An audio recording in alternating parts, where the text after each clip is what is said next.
Hello, Celia from Polar Tours. I'm here in the Svalbard on the cozy MS Quest.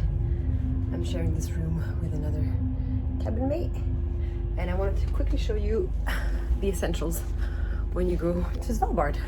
So let's start with the layering system. It's all about layers. So I actually have one of these small dawn jacket, open sleeve, and on top of that I put another bigger fluffer jacket. And on top of that, my third jacket is a rain jacket that's like a Gore-Tex. So 3 layers. Underneath that I will have a fleece. So that would be like this or like this one. I would just bring 2 or 3 if I were you. You're gonna wear the same thing for a week. And for the pants, you can start with some leggings or tights. I actually add a second layer, which is a pair of joggings, also pretty tight. And then I have my ski pants. So I have 3 layers, 3 jacket layers and 3 pants layers. That's for the big part. And if not, yeah, then you can just bring a few long sleeve t-shirts.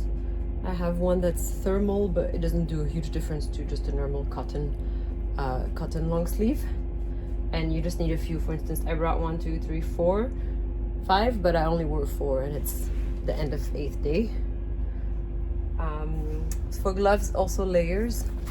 I have this big pair of waterproof gloves, but underneath I also have a very thin pair of runner's gloves, so that when I want to take photos on the Zodiacs, I can just remove this one that's attached to my wrist and wear these.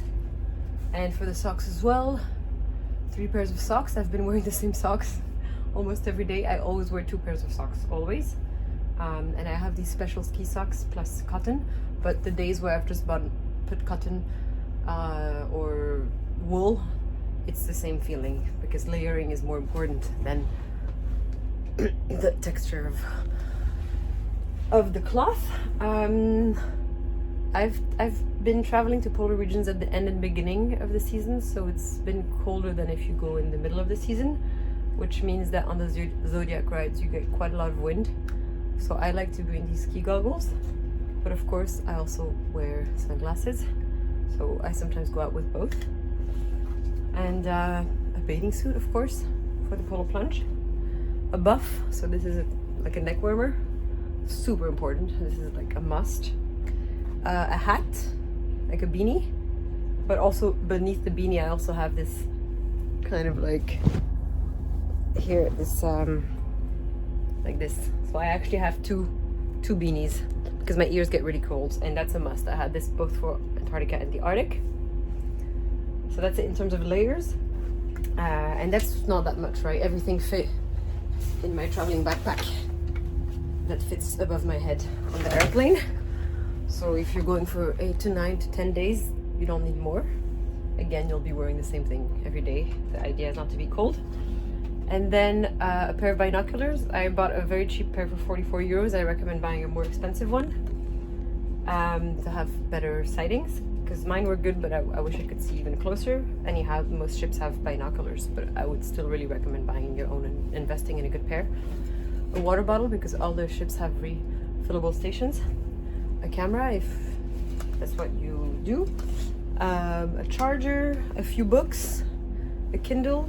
I brought a diary and some pens and colors. And very important, sunscreen, because in the Arctic, and Antarctica is very sunny, but here in the Arctic the whole season you'll have a midnight sun. So even if you are out on the deck at 8 p.m. it's going to be very bright. So that's very important, as well as sunscreen for the lips. And a good hydration, because it's very, very dry. And for sleeping, if you share a cabin or if you don't, it's nice to have earplugs and a sleeping mask, once again for the midnight sun. And if you go pee in the middle of the night, I like to have like a flashlight so I don't wake up my flatmate.